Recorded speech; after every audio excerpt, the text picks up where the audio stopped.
Greetings, fellow Gothamites. Tiki here, And BlueDragonFive. and we're back to discuss episode 7 of season 4 of Fox's retelling of the Dark Knight mythology, entitled A Day in the Narrows. So join us as we venture into Batman's birthplace. And explore Gotham. That's right, Dragon. How the heck you doing? Okay. All right. Well, we are still a little bit behind on Gotham. Sorry about that, folks. I mean, at least at this point, we're in the calendar week that this episode is aired.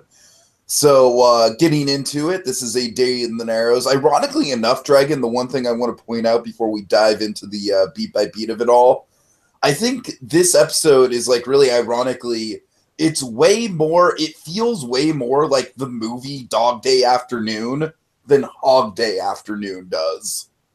Huh.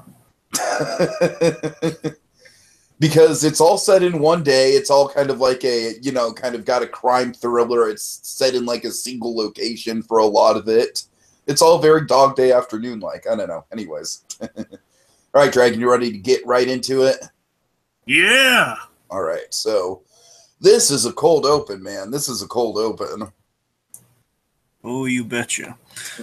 So we start in the office of the GCP with a big office scene here, where again we kind of foreshadow the future here, where Jim is in the office and Bullock's kind of calling him out on this. Let's remember Bullock was very near fatally injured last episode, his throat being slit.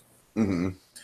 So there's definitely, following that, of course, we had the big revelation that Bullock had been taking the Penguin's money, instructed by the higher-ups, but, he went along with it to cover his debt, so Bullock is definitely complicit to an extent, but kind of like his Season 1 position. The point is, because of this, there's a lot of tension between Jim and Bullock over taking Penguin's money, and, of course, as they're about to get into it, Jim about to enforce it. Bullock, I meant what I said. You're not taking any more money. Of course, before Bullock can really kind of start a conversation about that, they are interrupted by a delivery from everyone's favorite, Professor Pig. The pig has a delivery, literal delivery for the GCPD. What's in the box, Dragon? What's in the box? I'll tell you what's in the box. I feel like that's actually appropriate this time. For a change.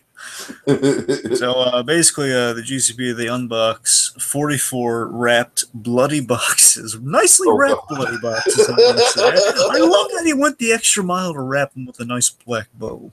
Professor Pig, I mean, he might be a crazed criminal mastermind, but he might have a future in Amazon packaging.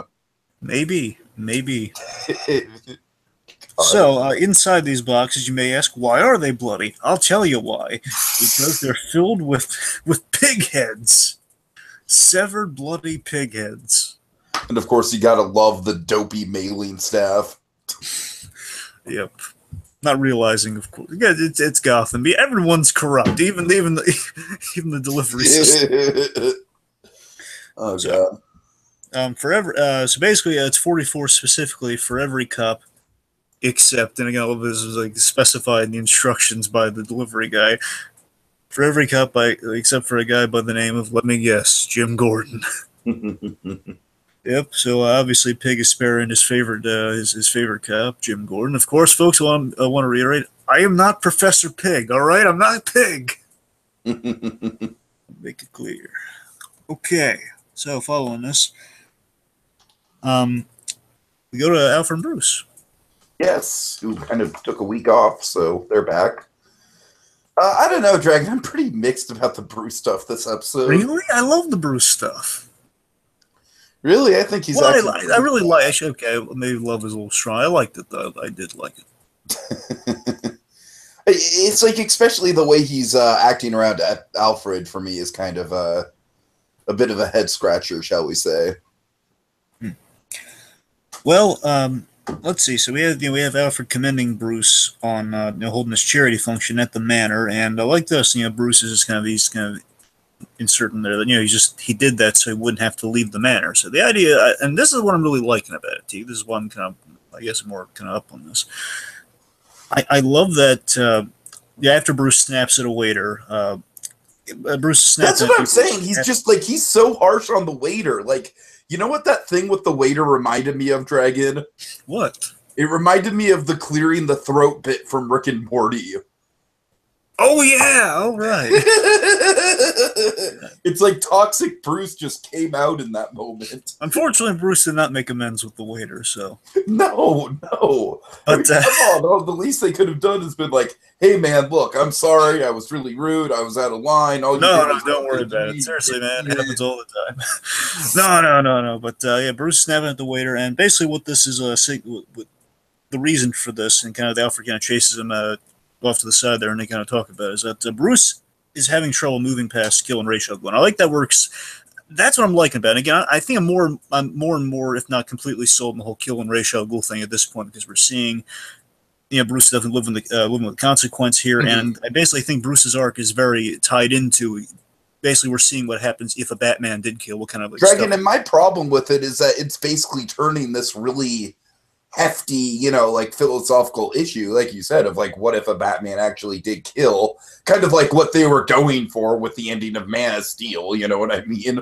And, basically my problem with it is they're kind of just turned it into like teenage angst, bro. Well, to be fair, it's kind of it's Bruce losing himself in a persona, which I think is which I think is interesting. So you're right about that. We'll break it down. Yeah, that's what I'm saying. That's why I'm so at least one episode into this arc, I'm into it so far. So anyway, we'll get more into that as it comes forward. And I like this, and this is an important note to hit on Alfred. Alfred understands that Bruce is in a bad, angry place right now, and again, that's of course Alfred has a similar experience in war. That he's gone through, that Bruce is kind of going through now, and so, but again, I love that we're kind of addressing this again. Love just the sense of consequence, and that's kind of something we have over Man of Steel in that case. Is that one is a younger, it's far earlier into the thing than. Actually, it is kind of the Man of Steel equivalent for Bruce, because in this case you could do it young with Bruce. In that case, like it's early in Superman's career, so it's an early stage in both heroes' thing. But let's not dwell on Man of Steel. Yeah, of course. My point is, again, it's examining kind of a fault in character, and we're going to grow. We're going to explore that in an arc that will get them to the hero we all know and love. That's kind of what they're going here. It would seem. So Alfred obviously is worried how.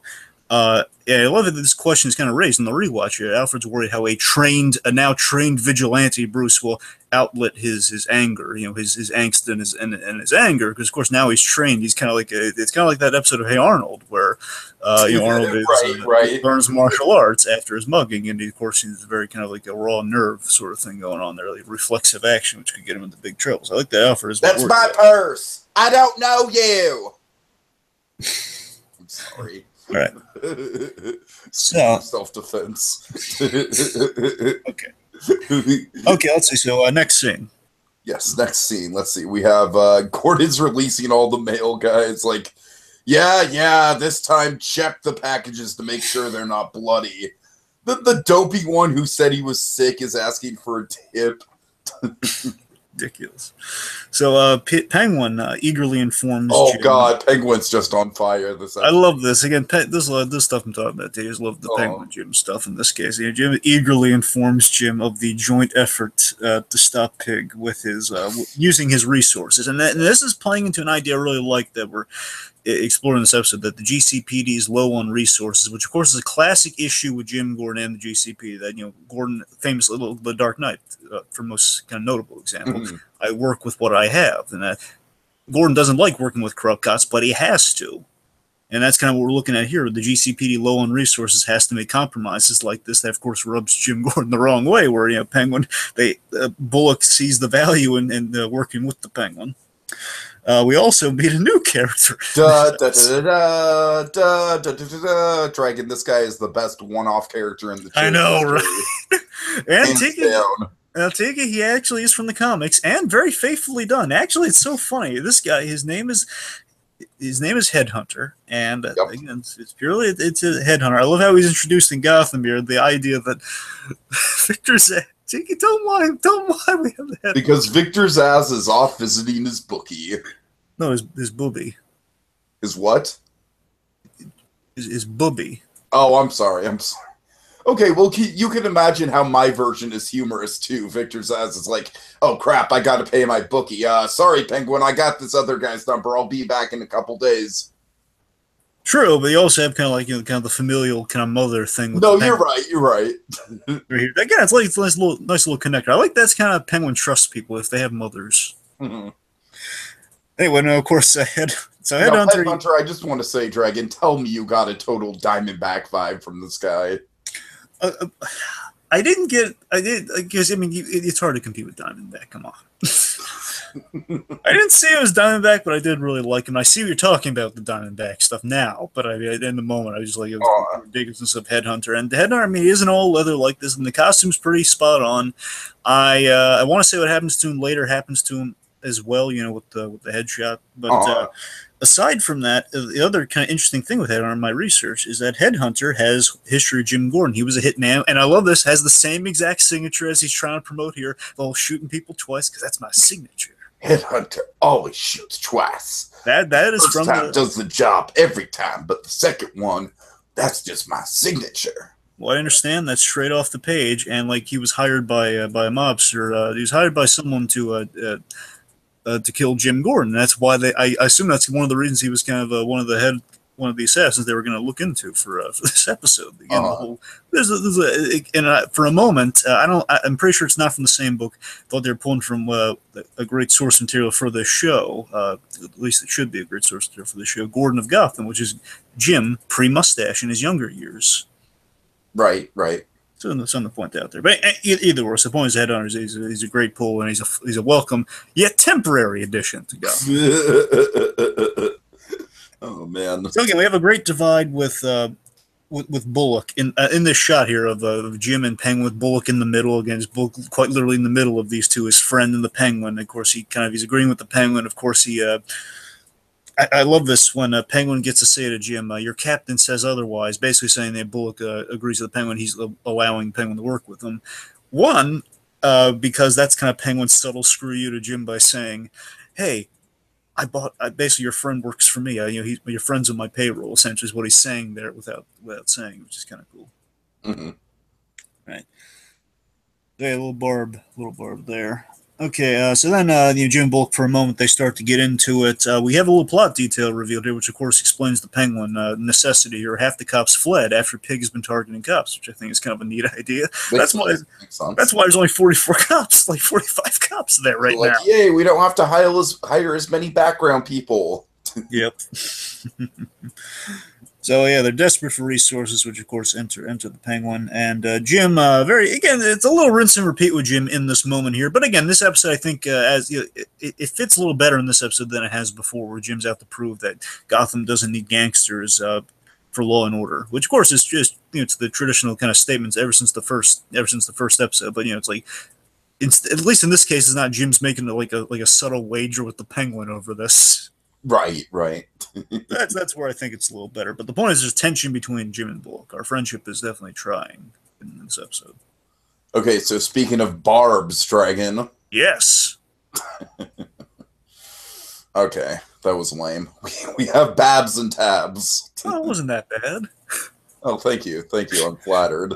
Yes, and Babs is closing up shop, because remember, Raish was bankrolling the place, and now, well, there's no Raish.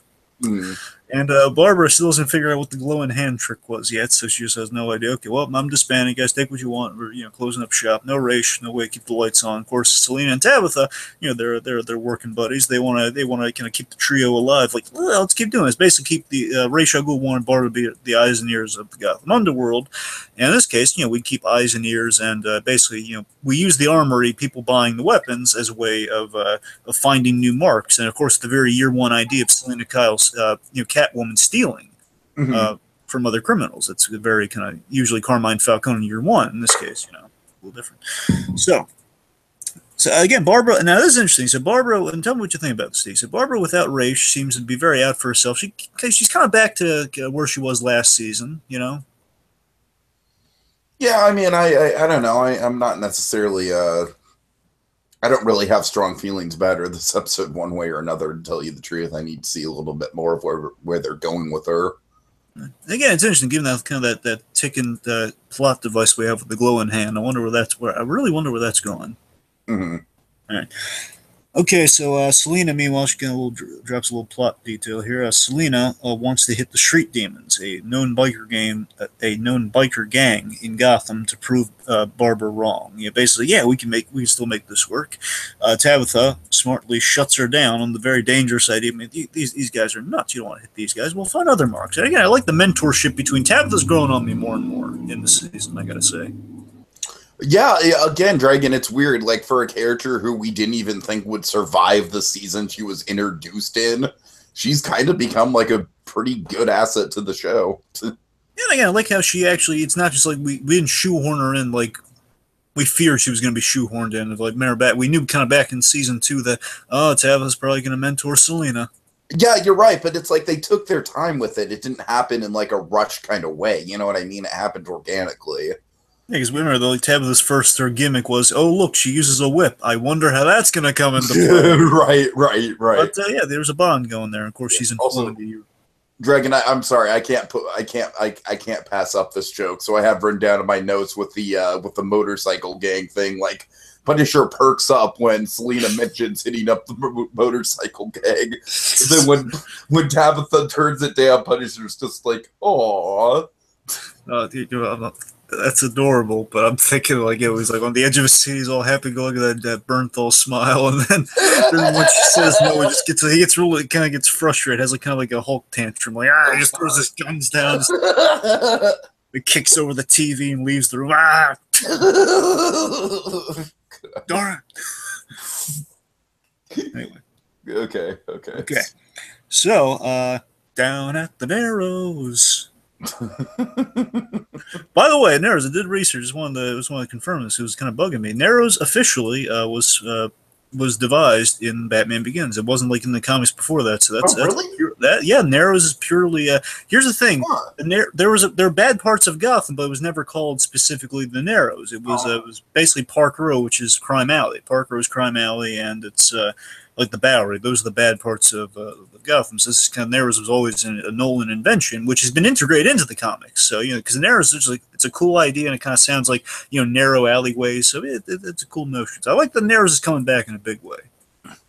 Yeah, it is, and like I said, it's a very Dog Day Afternoon-esque setting because Dragon, the whole thing of Dog Day Afternoon is like it's a very tense police standoff in a really bad neighborhood. So that's very much playing into it. And like Park Row, the idea with the Narrows again, this is the Nolan idea as well. It's the most downtrodden and cynical neighborhood in Gotham. These are the most, most victimized. Again, this is the Chinatown district of Gotham almost.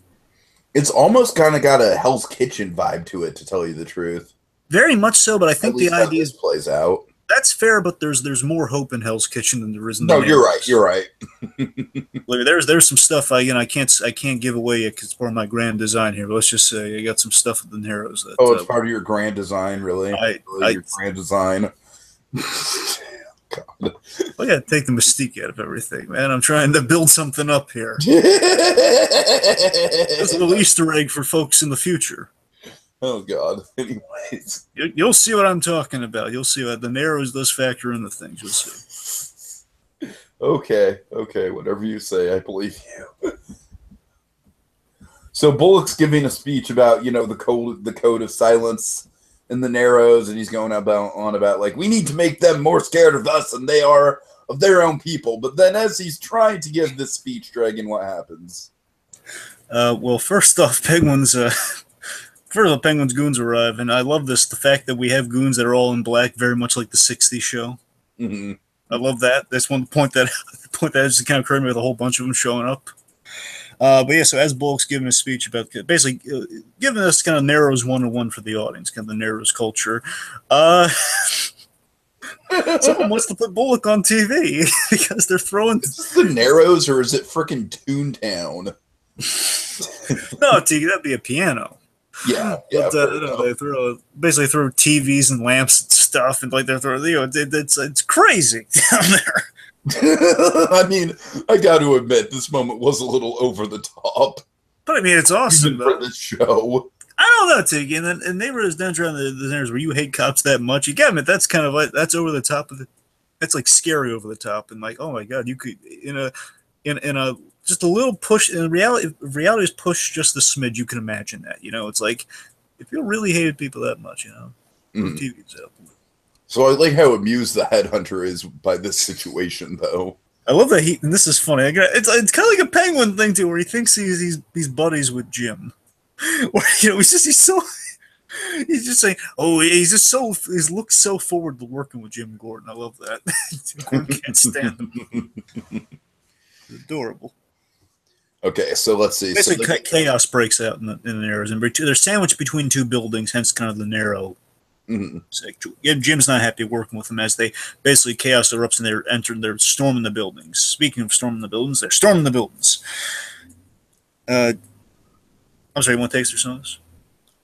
Yeah, so Gordon gets into a brief confrontation with another officer about beating up perps, but then Ruseckus, if I'm saying that right, it's kind of hard. I think it's Ruseckus. But then, Bullock's kind of, and again, this is kind of a great sort of contrast in Gordon and Bullock this episode. Bullock's like, no, we're going to need to beat things out of people, Jim. This isn't, this isn't a high schooler like who we need to beat out of, I'm sorry, I'm trying to make a Balloon Man reference. God.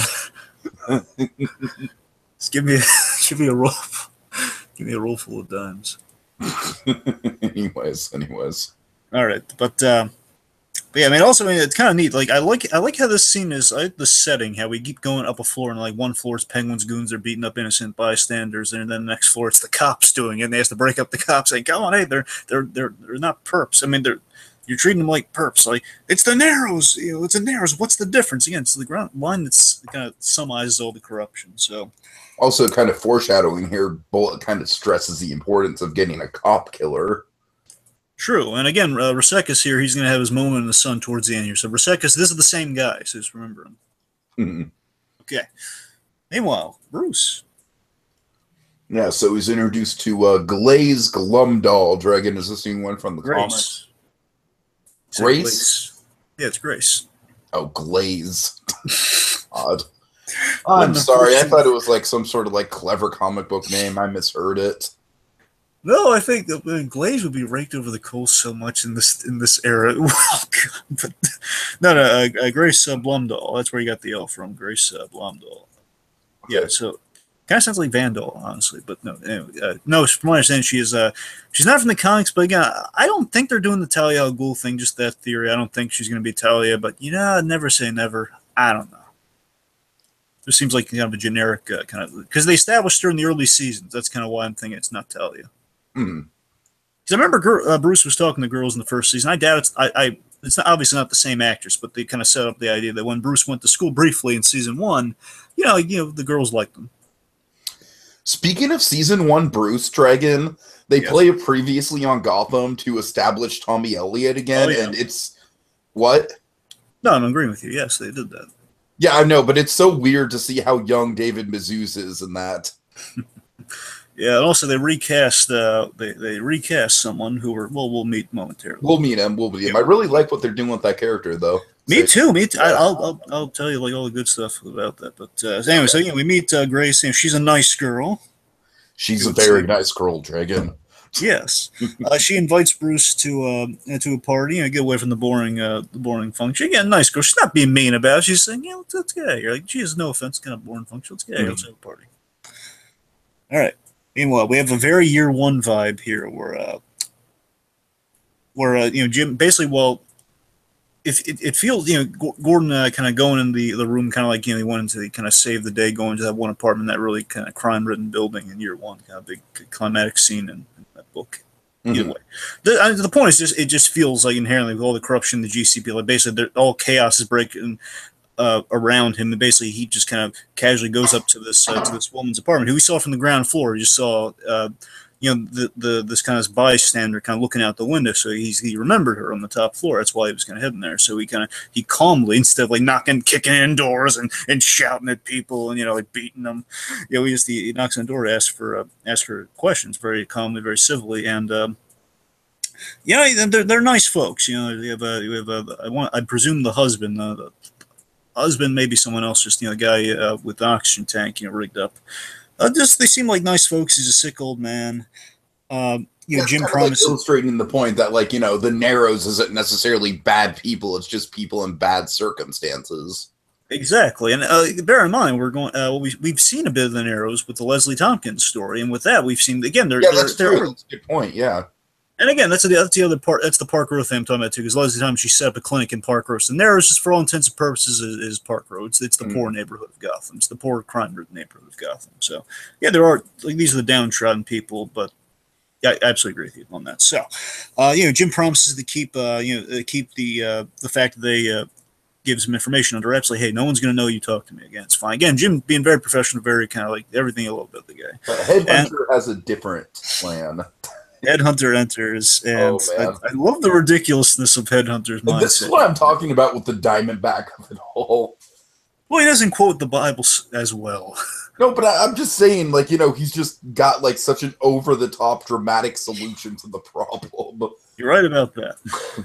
Headhunter enters, and he foolishly interprets Jim Gordon's, get out. Mm-hmm. Gordon telling him to get out as in his mind, a wink, wink, nudge, nudge. To good cop, bad cop. Hey, let's, like Jim, old buddy, let's do good cop, bad cop. Okay. I love how eager Headhunter is to work with the GCPD. It's like he's legit like trying to be good at his job, but he's just so corrupt and so bad at it. So, and then again, I love how just kind of violent and sudden this is. And again, this is where we're kind of playing into kind of the thing we've set up with Gotham here. We can push reality a little bit here, where a lot in this case, we see corruption to the nth degree. And again, each season just showing corruption and crime getting worse and worse in Gotham. At this point, it's horrendous. Where he just grabs this old man with an oxygen tank, severs him from the tank, and he drags him outside for threatening a public execution for information. Mm-hmm. It's gotten that bad. And then we have this awesome, tense moment here. Oh my God, this is so cool. We have so many great Jim Gordon moments in this episode. I'm sorry if I'm losing myself to him here. Basically, we have a standoff here where Jim says, he's holding the gun on the old man, and Jim walks out there. He pulls his gun on the Headhunter, and of course, all Penguin's guys. Guns are trimmed. It's GCPD versus Penguin's guys here, and he's saying, "You got 3 seconds." Headhunter says, "I'm giving you 2." And again, that's a cool standoff. I'm loving these guys together, and of course, just in this insane standoff, the woman just okay, because again, it's very obvious. They're gonna shoot my guy here unless I say anything. So if anyone thinks I'm a rat, by all means, you saw the evidence right before you. She gives information about seeing a hearse and pointing out the direction. So following that, we have this kind of haunting bit where as Jim and Bullock are talking, again, Bullock's nervously popping pills, being stressed out on the job here. So we see Bullock, he's a pill popping wreck. Mm-hmm. With these circumstances going on, he's deluding himself about the corruption. Like, Jim, look, it's a necessary evil. Of course, we the audience have seen what just played out here. No, this is not excusable at all. I just love that. Again, I like that Bullock is still likable. I like that he's still likable in all this. And Bullock is he's likable specifically because he's in over his head, and we feel that, and we're sympathetic to it. And I like that we're just looking at the simple notion, Tiki, that we could have seen from day one on the show. That of course, Bullock, as much as we love the guy, it's not Commissioner Bullock in the comics for a very specific reason. He's the guy's not cut out to be commissioner when the chips are down and those big moral choices are in front of him. Mm-hmm. You need someone a little bit more kind of morally altogether. And I love a great thing in the background here where the Headhunter, the cops. Oh my God, this is so great. The cop, it's almost like this is going to be the most bizarre analogy here. It's kind of like that scene from Toy Story where all the toys are gravitating towards Buzz Lightyear. I know what you're talking about. On the bed, Woody's kind of with Slinky, just saying, "Oh, please, Andy's, he's still going to care about me." As everyone's like gloating over the bells and whistles of Buzz Lightyear. In this case, all the cops are gravitating towards all is framed the same way. Oh my God, it's priceless. It really. All the cops are gravitating towards Headhunter, and he's going through his shtick of I shoot him once, they're down, I shoot him twice because that's my signature. That's my signature. Again, they're looking at him like he's the Buzz Lightyear of law enforcement. It's hysterical. and this troubles Jim. This say Headhunter isn't the Buzz Lightyear of law enforcement. He is not by any stretch. Oh god, it's again, it's great visual storytelling on that level as well. Just, they're all clamoring around while Jim is just very true. I don't mean to detract that with all the silly comparisons, but I just want to put that out. No, it's a good comparison. I mean, I would have never thought about it, but yeah, you're right. I can see it. Okay, let's see. So we meanwhile, okay, next scene. So basically, we go to the location we just got in the previous scene, and we find 2 out of the 3 cops. One is dead. The other is alive with a knife sticking out of him. Oh God. So, all right. So this is great. We cut to Penguin, and he's just so proud of the men and Headhunter on TV. Oh, this is hysterical. Oh, he's just like, and look at my Headhunter. He's a moron, but he's effective. I think, you know what cracked me up in this scene? That's good. That's good, but the thing cracks me up so much. The PR move. No. That's all great too. I'm just saying, delivered by Robin Lord Taylor in this scene where it's the scene with Sophia. Basically, at the orphanage. First of all, I love the setting. He's at the orphanage. He's watching this.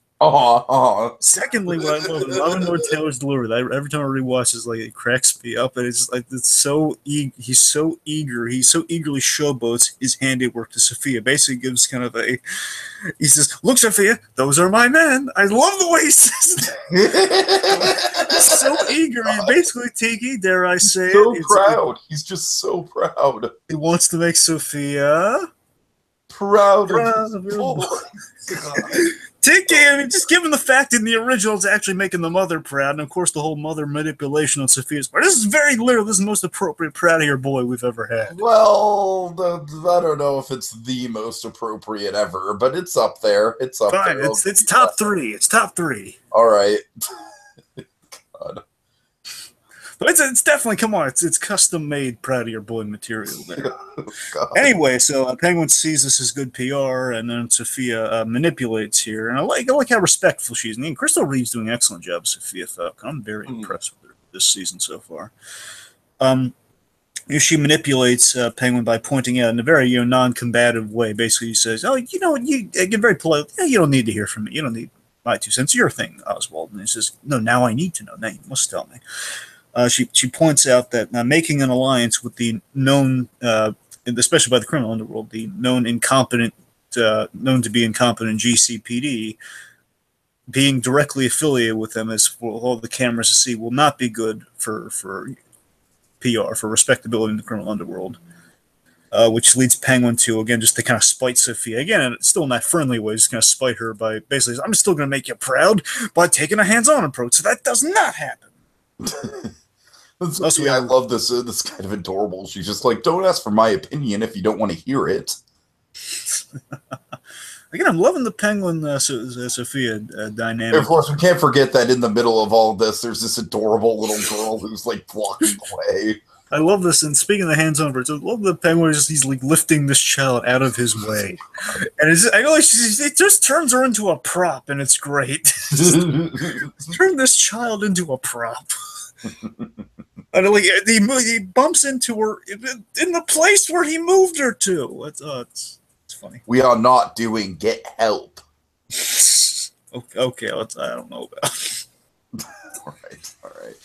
Anyway, let's see. Oh yeah, so Selena, she masked up, by the way, again, kind of building the Catwoman of it all there. Mm.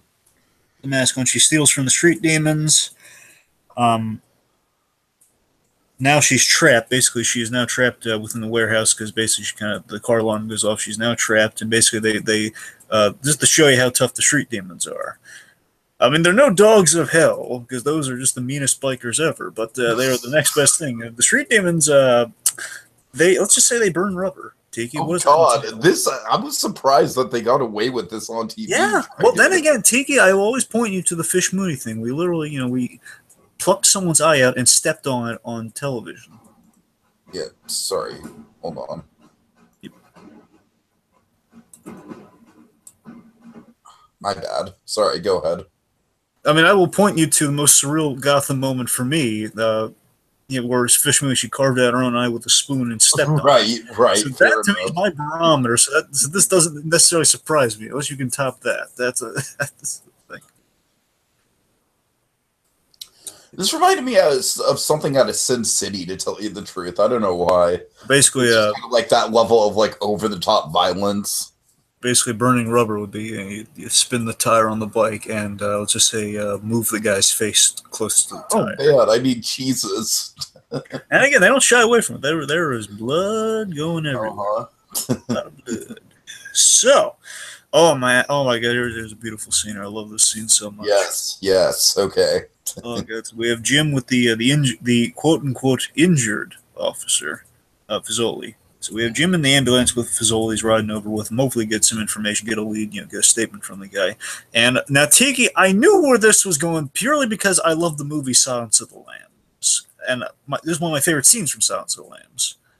So that's why I kind of had a feeling where this is going. At least I had a suspicion throughout this whole scene. Okay. I just want to point that out, just purely based on the setting alone, it's based on the familiar set. But they had to take it from Silence. They had to a little bit. But, Uh-huh. So he's basically trying to get a lead on Patel. So basically, there's the plot device for what's about to unfold through this episode. Is that there's a third missing officer. His name is Patel. Officer Patel is missing. The pig has one potentially live officer they got to find. So Jim's trying to get a lead on that guy. So we have a very inspiring Jim Gordon speech here. A very inspiring Jim Gordon scene where he's voicing Pig's point about the rampant corruption in Gotham, just making him reach a breaking point, which he can relate to on Pig to that level. He kind of he sees Pig's point. And he basically like Fazoli's asking, why is he doing this to us? And he says, well, I reached the breaking point. I can relate. With the corruption in Gotham, Fazoli reveals that he worked for Penguin as well. He was, if not a bagman, he was taking money from Penguin once, because he had to. Again, kind of connecting to the Bullock of it all that way too. He had to. And this is great. Now, Tiki, I love how thorough they're being on this. We have 2 moments where we call this into question. I love that we're addressing it. We're not just sweeping it under the rug. Where Jim admits that in this show, Jim has done stuff. He mentions, I've done I've done stuff too, even for yes. I agree. I'm so glad of that. It actually, like, my God, there's continuity between seasons. Try getting. I've been keeping track. Jim has done. Technically, he's done 3 moments, 3 very. 3 really questionable moments, and honestly, like Jim points out specifically, like, look, I did bad things under the pay of Penguin. I love this. Like, honestly, out of the 3 things that Gordon has done, the main one that for me it was the most hurtful, most corrupt thing he's ever done. I think I like that they called this one into question, that he had to collect a debt for the Penguin. That was the corrupt act. We actually had to hold a guy up with a gun and say, put the money in the bag. That was the most corrupt thing Jim Gordon's ever done on Gotham. Mm-hmm. I mean, the murderers, to be fair, I don't want to get into it with you. I'm just going to say I still would argue that Galvin, he was putting Galvin out of his misery while Penguin was beating him to death with a baseball bat. I will still make that argument. But all right, fair enough. The other thing, of course, is just, he killed out of self-defense the guy he was robbing. And again, it's not nice, but it was out of self-defense. But still, those 3 things are still umbrelled under the whole corrupt things Jim has done in connection, all in connection to the Penguin. So either or, they're all kind of umbrella there. I just love we're calling that, and I love that we're moving Jim past that. I love that Pig. We're going to find that Pig will be aware of this. Mm-hmm. So anyway, so Jim has done stuff, and even for the Penguin, and I love this that Jim is saying, despite that, we can both make it right. We can make it right. Help me after I take down Pig. I'm taking down the Pax Penguin, the license thing, and I'm taking down all the dirty cops, and it's so. Oh man, I tell you, I love the music and everything behind this scene. Ben McKenzie's such a sense of dark irony to it once you realize what's actually going on. You know what I mean? I know, but again, I love that it strengthens kind of Pig's point in this scene as well. I mean, I love that it's really. I love that it's like there was a logic to the Pig's madness on some. I mean, Pig is not entirely wrong because he and Jim are coming from a similar place. We will find. I love that. I just love like Mackenzie's the performance in this scene, the music, the whole thing is really inspiring. Of course, let's just say Fazoli's performance is also really good in this scene. So basically, gives him a lead at the courthouse. He remembers hearing something about the courthouse in the Narrows. Yeah, and then of course I love the touch, even though, like I said, it's kind of ironic when you think about it, when you get the whole story. But he's like, "You're one of the good ones, Jim." And in the moment, Tiki. In the moment, I know. In the moment, I know. In the moment, I was so caught up. It got me so much right here. You know, it was like, you're one of the good. I know it was a little over the top, but it was beautiful. Darn it, you're one of the good ones, Jim. Yes. Oh man, that was one of my favorite scenes in the episode. Really. Oh boy, just really, really good stuff there. So, basically, Jim's on his way to kind of warn you go to the courthouse. Meanwhile, Bruce goes to an elitist party. Yes, you can say that again. So we meet the new Tommy Elliott. We reintroduce Tommy Elliott again, kind of one of the great. Again, this gives me hope for Harvey Dent, Tiki. In that, again, as a character, I don't know. I wouldn't go that far, Dragon. That's pushing it. Okay, look, okay. Now I realize that is definitely a little conservatory there. But let's just say again, at least the fact at least we saw him again. Okay, at least we saw him again. But let's give it that much. Fair enough. When's the last time we saw Harvey Dent? Wasn't the last time we saw Harvey Dent when he was publicly defending Galavan? I'm pretty sure that's it, Tiki. God. And that was in season 2. Yep. So I'm going to take what I can get. All right, I'm going to take what I can. Like I'm not even saying a prayer for Christmas Sound. He's dead. Tiki, Christmas Sound is dead, and he has become the spirit, and they're working on his show. I know they're not actually working on a show. That's what I'm imagining. You know, that's what they're doing. They have to. Oh man, hey kids, you want something in the same style as Ghost Dad, but without the in retrospect awkwardness of it starring Bill Cosby? Well, then, boy, do we have a show for you, Ghost Cop. Yep. God. Anyway, so we have importantly we have a new actor playing Tommy Elliott, and I like the direction we're taking with Tommy Elliott. We're right off the bat, Tommy Elliott says, it's the main event we had with Tommy Elliott, where he was a real prick to Bruce, and Bruce responds to this thanks to Alfred by beating him with his father's watch in the face, basically using it as a makeshift brass knuckles to show that don't mess with Bruce Wayne. And again, that kind of shows definitely some layered hostility with Tommy Elliott. Mm-hmm. But he says it's water under the bridge, and he seems to have matured. No, John. I mean, he even says look, man, if anything, you should have punched me harder. Yeah, I mean, I like it because remember, folks, it wasn't Bruce just being out of line. Tommy Elliott really deserved it. He really yeah, for sure. And that's consistent with the comics. The idea is Bruce, and then here's what I'm loving about this is playing very much into that dynamic where Bruce was friends with Tommy Elliott, in that they have a complex thing where Tommy is super jealous and hates Bruce Wayne, but at the same time they were friends, and it's it's a mixed bag, and he wants to become Bruce Wayne in many literal and non-literal ways. Mm-hmm. Let's just say. But the point is that the fact that we're building some friendship with Tommy Elliott is refreshing, and I'm liking the direction. And the actor they recast as Tommy Elliott, let's just say, I think intentionally looks a little like David Mazouz. Yeah, I could see that. Yeah. And again, it doesn't need to be an exact match, but I'm just saying intentionally it's supposed to be a Bruce knockoff, and that's kind of what you have with Tommy Elliott. So Sure. Anyway, so then we have Brandt. Okay, so this guy is kind of like the Tommy Elliott if Tommy Elliott didn't, You know what's funny? He actually looks like he looks more like the kid from the other episode. Yeah, you're right, oddly enough. Because he got the pronounced lips and everything. Initially, when we saw him, I thought that was going to, when we first saw the scene, I thought, oh, wait, is that Tommy Elliott? So I knew they recast it, but I thought, okay, they're going to go with someone similar to the kid. But no, it was a little switcheroo there. So, yeah. Now, one thing I'm really not crazy about in this scene, I really hate that Bruce just kind of said that he's. He's just kind of casually dropping in my free time I walk on rooftops and fight crime. I get that that's something Bruce Wayne would probably joke about, when he's in the Batman years, but it's way too early to do that, and it's giving too much away. I mean, I don't. I hear you. I think it kind of speaks to the growing superhero trend in general of secret identities not being that big of a deal. Yeah, but, again, as much as I love The Flash, I could rant about the secret identity. Oh, boy. Secret identity means nothing in The Flash. Why? Oh, boy. It's like literally everyone he meets, he tells he's the... Why? Why? God. Okay, I think I just... Why wear a mask at this point? Anyway, I'm just saying I love that show so much, yet they come on. Anyway. Oh man. Okay. You gonna be okay there, buddy? No, I'm fine. So, what does Brant do in this scene, Tiki? He insults Alfred, right? Yes. And you don't Crime go punishable insult by Alfred. death. Seriously, how dare anyone say that Alfred is a creepy old guy? No one calls Alfred creepy. He accuses Alfred of buttling. That ain't nice. Which leads to a savage beating, a very justified savage beating. In all honesty, it is.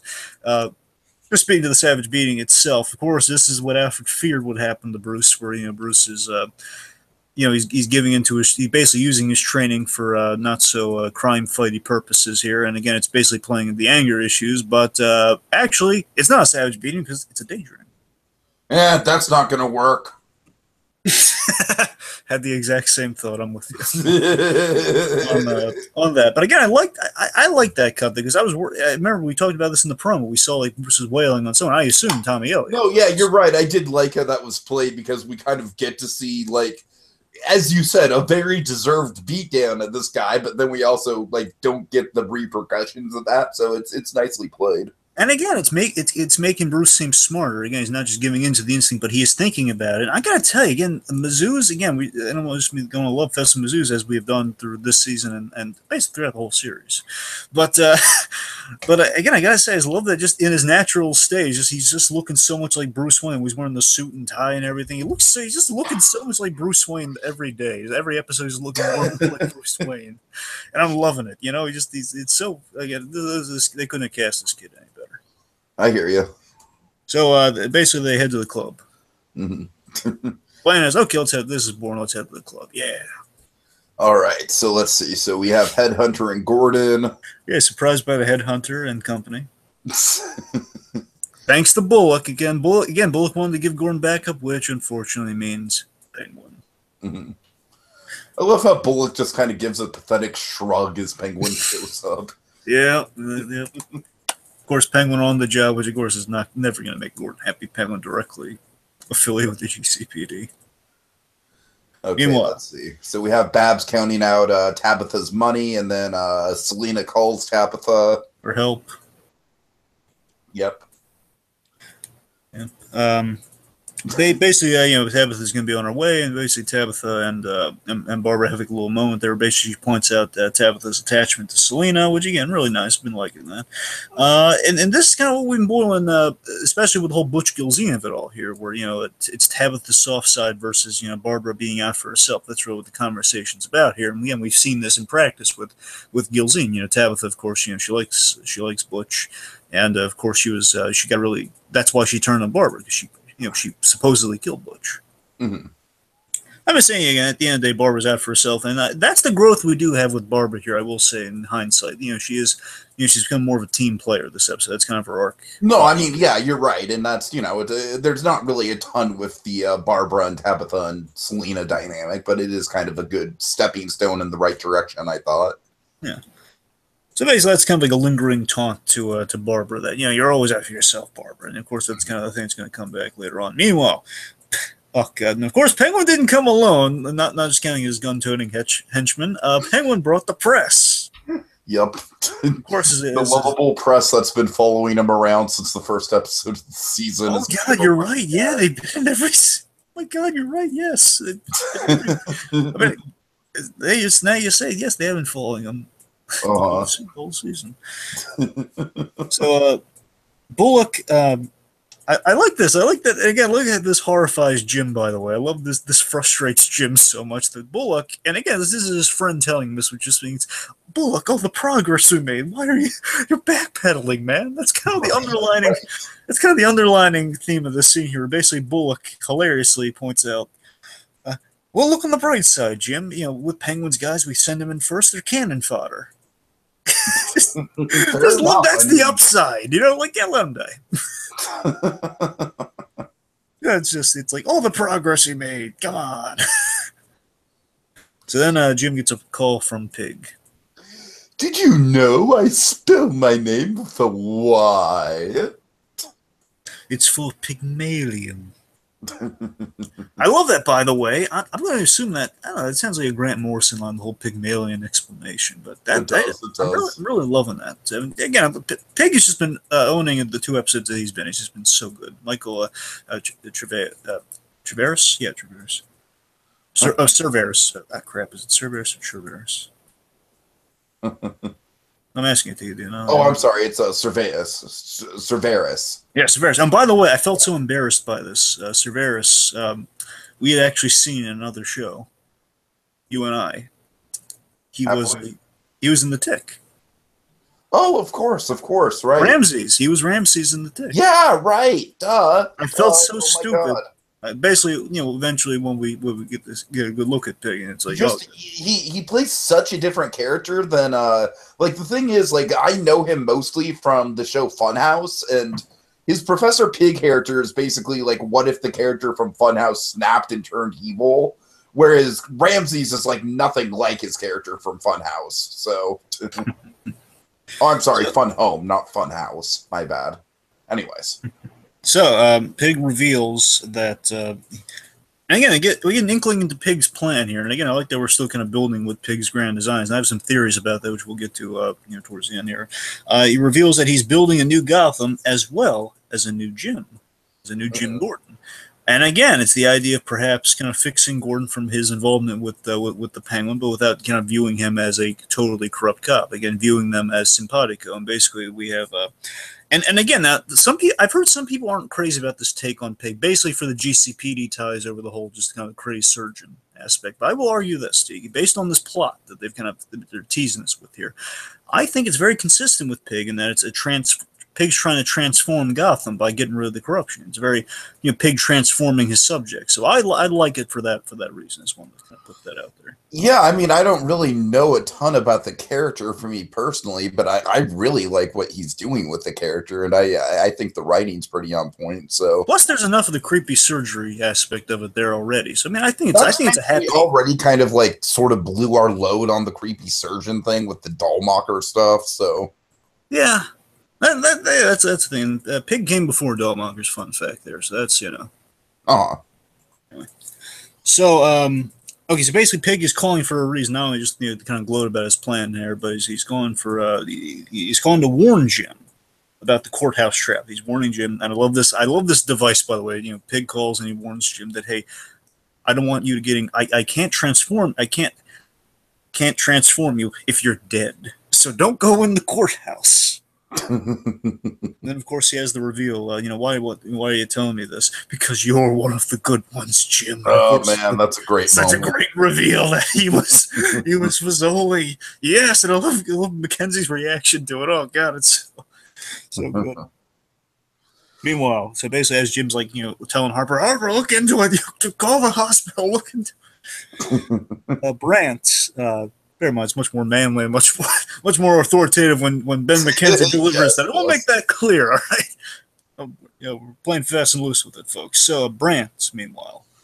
Yes, he's just not being a good guy. He's being a real prick to the bouncer, really. Yeah. Part of me thinks the bouncers didn't let him in because he just has such an attitude problem. I like to think. I mean, I think that's a pretty standard practice with bouncers. If you have an attitude problem, you're kind of gonna ruin the vibe of the club to a certain extent. You know what I mean? Exactly. I think that fits within the job description of what a bouncer should do. Yeah.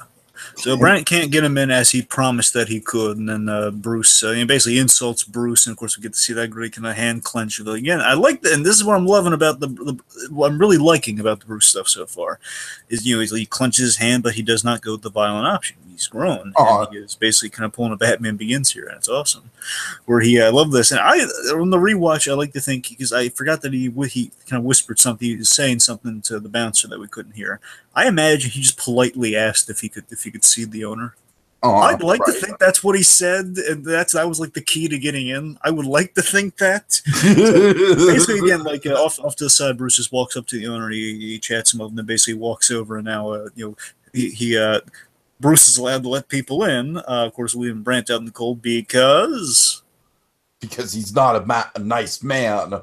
Well, that's true, but I mean also, because Bruce has. Ooh la. He has. I'm sorry. He's bought the club. Bruce has bought the club. Oh, I didn't even catch that. My bad.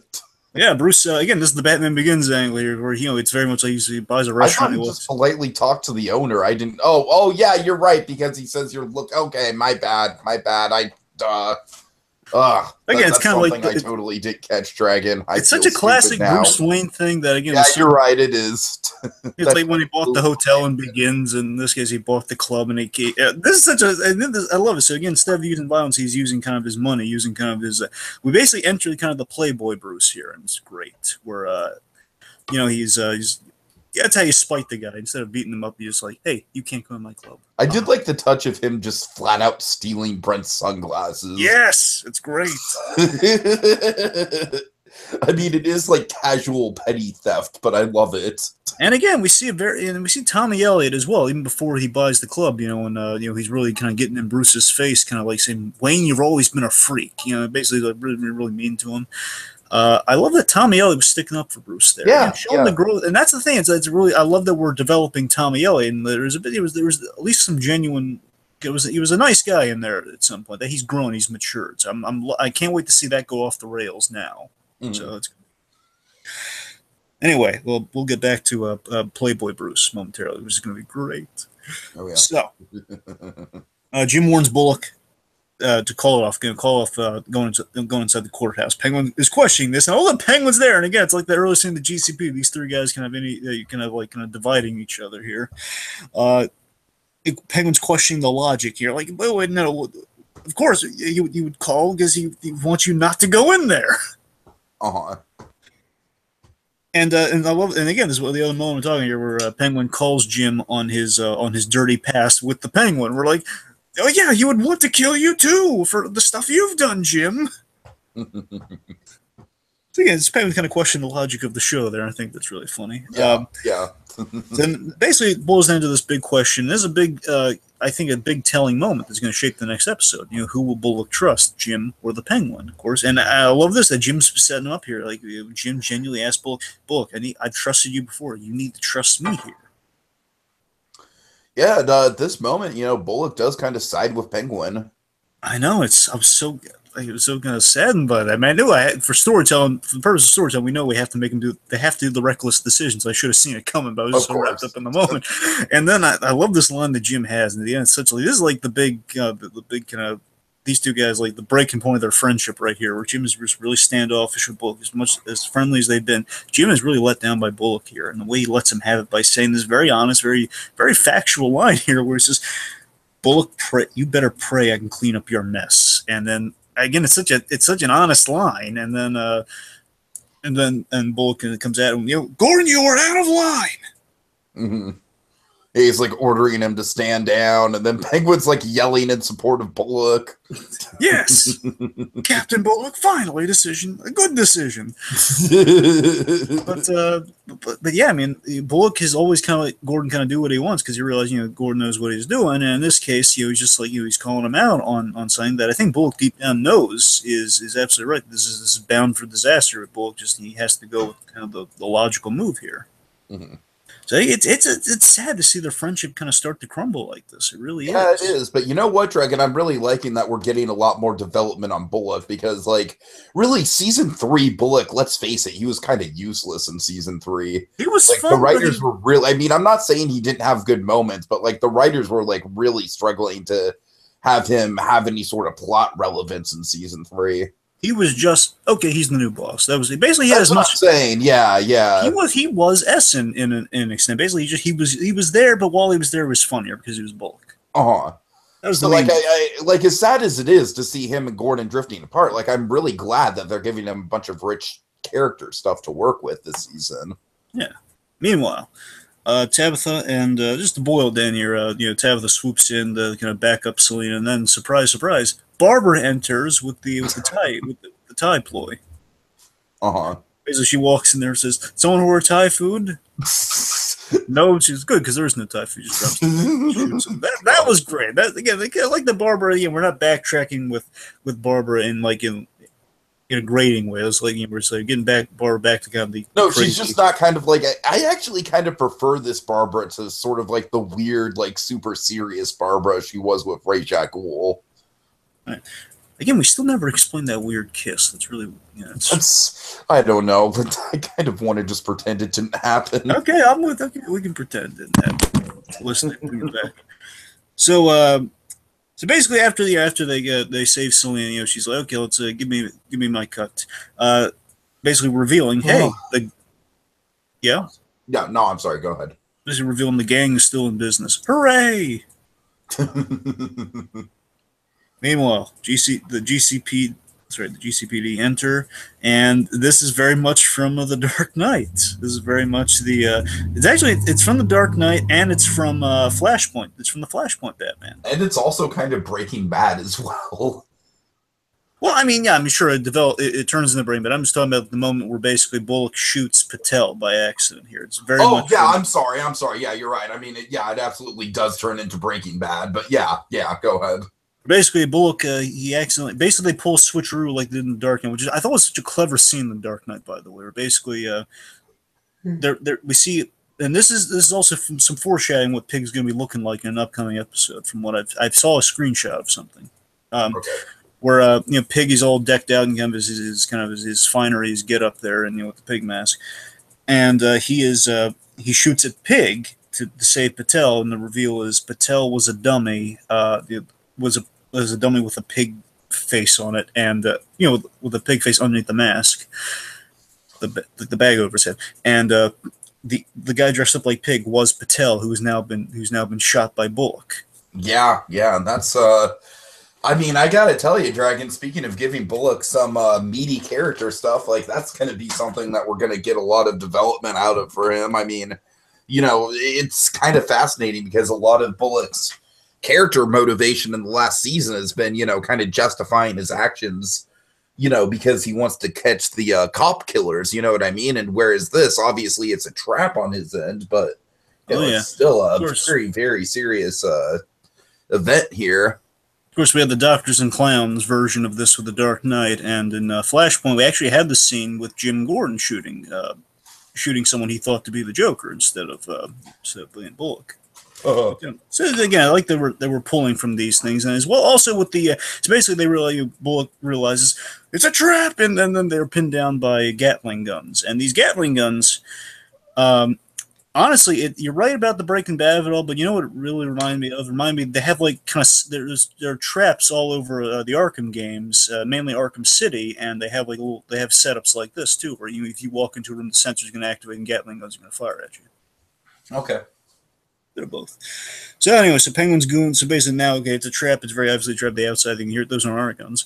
Penguin's goons refuse to go in.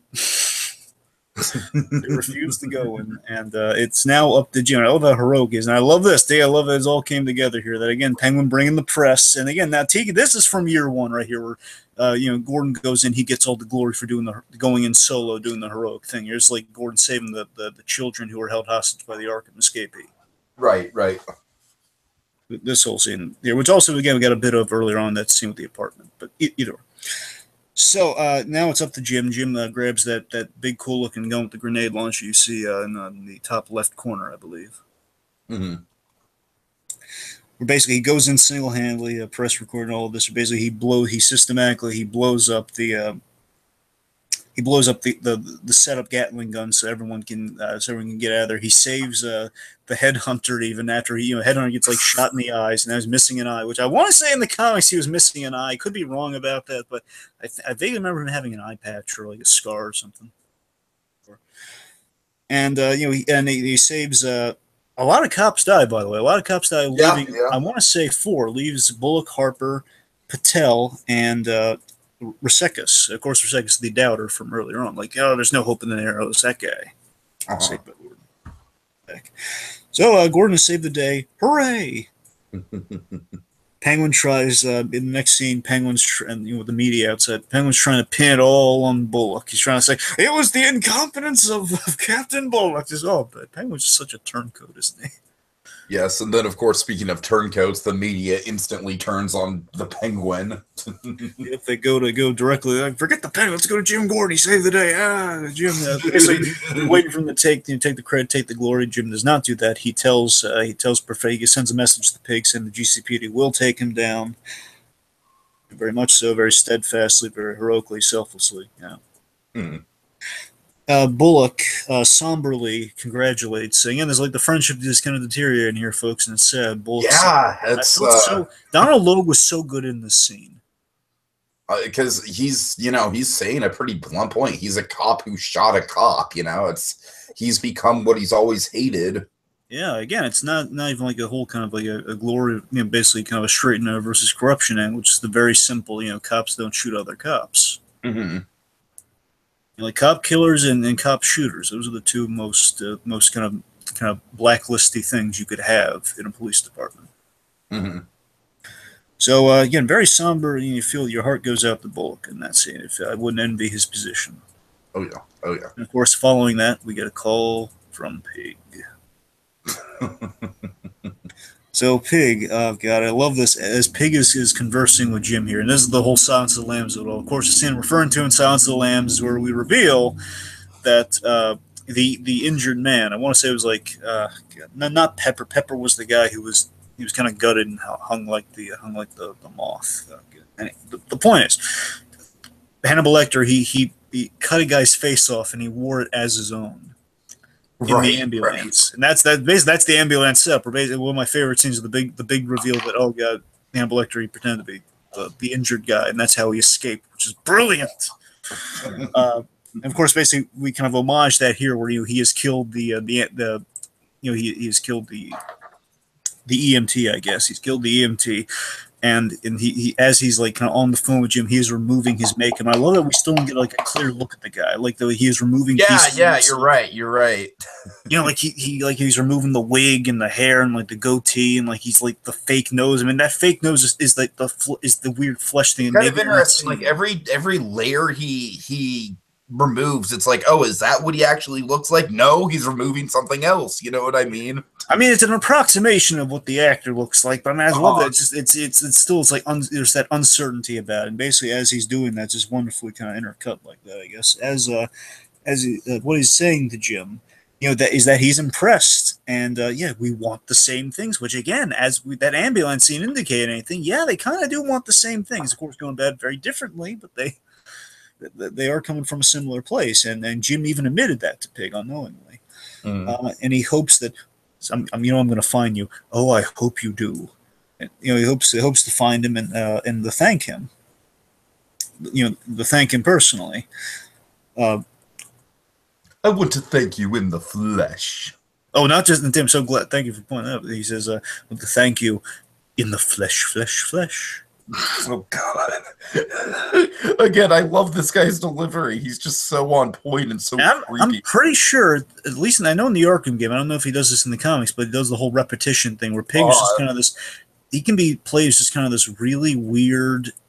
Again, he's one of the scariest, psychologically scariest Batman villains. He's the creepy Victorian surgeon. Sometimes he's the creepy surgeon who will repeat himself. He just thinks he's making people perfect, but just like, oh, flesh, Pig make God. Like he will eliminate certain words, like as dignified as he will still be dignified, but speaking in very archaic manners. I mean, you have like all sorts of weird stuff you can do with Pig. I like that we're doing that here. So, so the importantly gives a clue here with the next stop of like he says something along the lines of the next step of our saga, our epic, our spectacle, and you, Jimmy, will be my muse.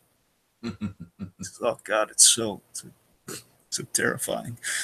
So, Penguin, take us through this bit with the Penguin, Tiki. Oh God, this is great. This is great. So the Headhunter, he's just like, they're back at the home base, and the Headhunter, he's just really casually dropping like, well, Gordon was right. And then, no, Penguin's not having any of that. Just stabs Headhunter right in the damn neck. Yep. And then, of course, the second one's my signature. I love this. Is the minute Tiki is so well timed. The second he said, he was about to say, "Well, I guess Jim, I guess Gordon was right." And the second he said that, he's stabbed dead. Like, okay, he's just so ticked off at Jim Gordon right now. That's great. Oh God, so good. Meanwhile, and I really like this scene with Bruce. I like all these ending scenes that come up. I will say I did like this scene with Bruce quite a bit. I'll agree with you there. And this is like the scene that kind of hones in on what I'm really liking about I'm really liking about this new arc for Bruce, is that Bruce essentially is processing kind of the anger and turmoil over Raish and over kind of violating the vow to his parents by through his dual identity as Playboy Bruce. And I'm surprised that we got Playboy. I thought we were going to skirt around Playboy Bruce, but no, we're doing Playboy Bruce as much as we can. This is it, folks. Like, we're going into like the serious topic of underage drinking. So yeah, because he's kissing Grace, he's drinking a lot. A lot. I am sure we're going to get a hangover scene in the next episode. And I love this. I love that we didn't take it. We'll see what. I hope they don't do this, because I'm so proud of him in this episode for not doing it. I'm glad we didn't do the whole, he's going to pass out drunk or he's going to throw up on someone. Throw up, yeah. I was throw up thing. That's why I really respected this scene so much. Like I said, I think if anything, next episode we're going to get a hangover scene. I'll be impressed if they do the track. If they don't do the throw thing, we'd be really proud of them. If they do, it's like, yeah, okay, well, it's part of the course. But seriously, I mean, that honestly, Teague, when you take out the expected throw up gag, what it adds to the scene, because you have a song playing over, but more, it's like this great kind of tragic montage of like, my heart goes out to Bruce here. It's like, again, you know what he's doing. He's masking his pain here by just kind of he's overindulging. He's indulging in a falsehood, in a percent. He is not this guy, but he's just descending into. Is Bruce descending into darkness, but having fun though? It's like Bruce being happy is him at his darkest, and that's so sad. Right.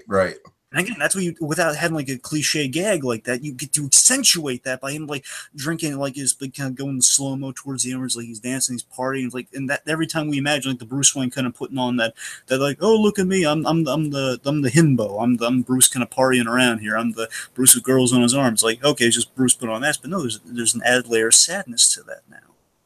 Yeah, good stuff. Very impressed by it. So, and we have a scene with Harper. Nice little scene here, which makes me kind of raise an eyebrow at Harper. I think Harper might be in on something. Harper, she thanks Jim, which is, if it's not sinister, I just like to think Harper gives a genuine thank you. If no one else is going to say it, thanks, Jim. Mm-hmm. And we have a really nice, inspiring bit here where it all comes full circle, folks, where we have a crook with a license come in. Oh, look, let me find my license here. He finds his license, and the license is turned down by Rasecus. Yeah, this is great. This was a really good ending. And I take it this is like speaking of what I'm loving about the season. I think they've sold me more on the license than I was in the beginning here. Yeah, absolutely. I mean, I think it was just such an extreme idea in the beginning, but I think they really, like, in terms of the plot, yeah, I agree. I've really come around. And the fact that licenses are like they're tying stories together. That's what I'm really. That's what I'm saying. Yeah. Basically, what we signify with this moment is that this officer is very much like an anti-Jim Gordon in the beginning. He represents kind of the skeptical officer at the GCP and showing that Jim is making a difference. And I kind of called this. I called it this pig story again. The corruption of the GCP, which I guess transcendentally connects to the license thing. Jim making a difference through this pig arc, which again is kind of simpatico. Again, it's not the most creative predictions, like those there. Jim's making a difference, and I love that this is shot as Jim is making a difference. He feels a little bit of pride. He then looks to Bullock on that great proscenium stage in the GCPD. Yep. Bullock just he turns away, and just we see the friendship is in a really bad place. Bullock kind of turns in shame of like, I've let Jim, I've let the GCPD down. And he walks off. It's like, there's no place for me here. It's like, oh, God, it's poetic, man. It's like, oh. Yeah, great note to end on, for sure. Yeah. Okay, Dragon, so good stuff. What do we have in the promo? Okay, promo. The promo for the next episode, we have we see Tabitha meeting Grundy, finally. Okay.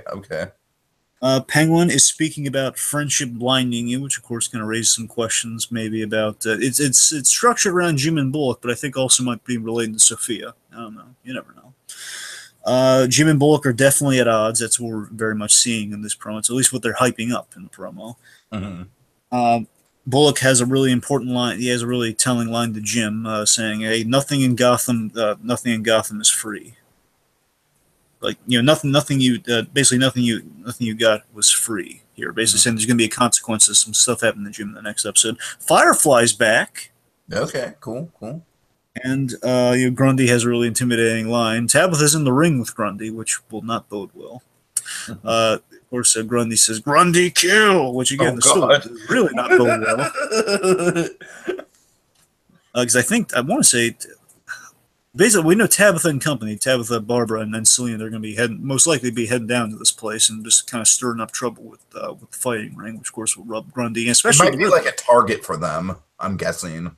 Yeah, I imagine so. And, I think the reason's going to be a target, and this is them speculating here. I want to say when Nigma seemingly is calling the Penguin out. That's kind of the vibe I've kind of gotten from the promo. Nigma's calling Penguin out. All right. Yeah. So, Dragon, the title of the episode is Stop Hitting Yourself. At first, I thought it was going to be like a Tommy Elliott-related thing, but given the development with Tommy this episode, I'd wager to say it's more a Grundy reference. What do you think? I think you're on the money with that, Tiki. I mean, the real long shot is that we're going to bring Doppel Bruce back into the fray, but I think I'm going with the Grundy of it all here. Just the whole. Honestly, you know what it could be, Tiki? I'm going to throw this at you. I think the Grundy thing is going to be the predominant. That's going to be the literal, stop hitting yourself. I think the subtle stop hitting yourself is going to be Jim coming to terms with, and there's some stuff the speculators kind of transition into that. I'm pretty sure Jim's going to be made captain with the whole thing Sophia has been putting in the works. I think that's where we're going with this. Well, of course, he's going to be under fire, especially after shooting a cop. I would imagine Sophia's going to use this with all the political connections she's been making. Again, she's been kind of permeating. She's talking to the mayor and stuff. I think she's going to fulfill her end of the bargain, getting Penguin under her thumb and making Jim captain, which, of course, long Halloween, Jim Gordon became captain in that story. I think that's where we're going with, and I think Jim's going to be like emotionally kind of hitting himself, or Bullock. I mean, I think Bullock and Jim are going to be kind of like mainly Bullock, I guess. Now I'm saying. Actually, no. I mean, come to think of it, though, think of the position Bullock's in after this episode. I mean, he's definitely going to be beating himself up. Yeah, that's the main. Yeah, that's the. If I were to wager, actually, Dragon, I would say the title might just be like a thematic thing that kind of weeds its way through all the characters, perhaps. Sure, and of course with Bruce too. I mean, let's not forget Bruce. Oh yeah, because Bruce, like I said, I'm pretty sure I'd be surprised if we don't get a hangover scene and kind of like repercussions for his actions. I really worry with Bruce and Alfred. I mean, I know eventually things are going to be, as always, things will be good between Bruce and Alfred. Eventually, it's inevitability. But I mean, in the meantime, I think Alfred and Bruce are going to be kind of like, I think Alfred's going to be disappointed in Bruce. Oh yeah, for sure. But I think you're on the money with that. I think it's going to be kind of circle through all our characters there. Good connecting theme there. Let's see. So again, here's what I think we're going with Tommy Elliott. I think Tommy and Bruce are going to become friends while Bruce is in the Playboy phase. I think that's what's going to be the fundamental bedrock of their friendship. And when Bruce comes out of that, that's where things are going to sour, or perhaps that's where Tommy's still going to be Playboy Bruce, which will be in conflict with the direction Bruce is going in, and basically, when Bruce snaps out of it, it's going to rub Tommy the wrong way. So and I also think the fact that Bruce just casually mentioned the vigilante thing is going to come back to haunt him. Yeah, especially with Tommy Elliott too. If he turns on, certainly, yeah. Right. So again, I don't want to go to the level of they've joked about this, saying don't expect to see Tommy Elliott in bandages anytime soon. I mean, we're not going to see him become Hush, obviously. But never say never on Gotham that we won't do something getting there. Right. I mean, look, tracking it continuity-wise, and again, they could be a little loosey-goosey with this, is that Tommy Elliott mentioned his parents, implying that in the Tommy Elliott arc, one of his parents dies. So, and Thomas Wayne was somewhat responsible for that. Mm-hmm. Basically, I won't bore you with the Tommy Elliott details. Just say a death of one of Tommy Elliott's parents might be in the cards. It might not be. Again, we'll see how close we get the comics on that. But regardless, Tommy trying to kind of be a knockoff of Bruce, but as the Playboy Bruce. That's I'm definitely kind of seeing on the horizon, which might factor in their arc. So, again, the big money's on Jim becoming captain, thanks to Sophia. Next episode. I think. Oh, and now I saw a screenshot which infers this, and I think this is going to be really cool, especially since you've read this story. I think you might appreciate this. The following episode is called "Let Them Eat Pie." Yep. Now, the shot I saw for that episode, I saw one screenshot. It's Pig, in his finest. Like he's wearing like an all white get up, and again, this might get into like the spectacle that Pig was kind of boasting about. I think Pig is going to be hosting a Death of the Family style dinner party, and instead of Batman with all the members of the Bat family around the table, I think it's going to boil down to Jim and Bullock. Yeah, I could see that. Maybe some other corrupt figures too. I'm just saying. I think mainly it's going to be Jim's going to be in the Batman position of the dinner situation, and Bullock it's going to be him making a choice about Bullock, perhaps. With Pig mask and so I'm just saying all the filleted faces in Gotham. It's sure possibility. I guess. Oh yeah. One last thing to you. This is a theory that's been going around. I don't know how much stock I put in it, but it's really hard to refute, and I want to get your take on it. Some people think. They're betting money on Pig being in league with Sophia, given the whole sparing Jim Gordon and the anti-corruption. Oh, I don't know about that. It seems a little out there to me without really looking into it or getting the details. It would give some additional explanation to why why he is not targeting Jim Gordon at all, because Sophia obviously does not want Gordon hurt. I'm just. Yeah, I guess. I mean, to me, that just kind of be filling in the plot hole that Bullock kind of mentioned, of like, why isn't he, or I'm sorry, whoever mentioned the whole, God, now I'm messing myself up. Why isn't Jim being targeted? Yeah, that's what I'm saying. I don't know. That seems a little convoluted to me. I don't necessarily buy into that. I'm with you too. I'm just saying. It's something that's kind of. There is a point to it, but I wouldn't necessarily want it. But they might be able to sell me on it, but I definitely wouldn't. I wouldn't seek it out. Okay, so final thoughts. All right, final thoughts. Yeah, I definitely really like this episode, Dragon. As I said, oddly enough, this it really does feel like Dog Day Afternoon way more than way more than Hog Day Afternoon did. It's kind of like this is a great sort of gritty crime drama episode. It's got a really good Bullock arc in it. Not as much Professor Pig. It's not as much a straight up horror episode as the last one was, which of course is appropriate given the last one was Halloween centered. So, but overall, a lot of fun stuff. Definitely, Headhunter was probably the best one-off character in the show's history for my money. And as I said, it laid a lot of good groundwork for stuff going forward with characters like Bruce and Bullock and everything. So. Yeah, good stuff. Good stuff all around. Something kind of occurred to me in the moment here that if we track all the literary references, if we're doing mice, going to do mice and men with Nigma and Grundy, then with Pig in this episode we did Silence of the Lambs. Sure. I mean, no, not just with the ambulance thing, but think about this though, just the phone call, that kind of tipping off Clarice. Yeah, all right. I was throwing out there. There's a potential. We'll see. On the episode, I mean, I think it's a really solid episode. It's got some inspiring Jim Gordon moments. I'm really liking this. I like the start of this arc with Bruce. I really like the episode. I really do. I'm that's just like one line didn't do it for me. I can't really. It's like looking at it objectively, I can't really see anything wrong with it. And I did get a kick out of it, and I enjoyed rewatching it. So I mean, I was really feeling this episode. Yeah. All right, take us out. So remember, kids, no matter how dark or scary the world might be right now, there will be light. On the next time, until next time, when we go exploring Gotham yet again. In the flesh.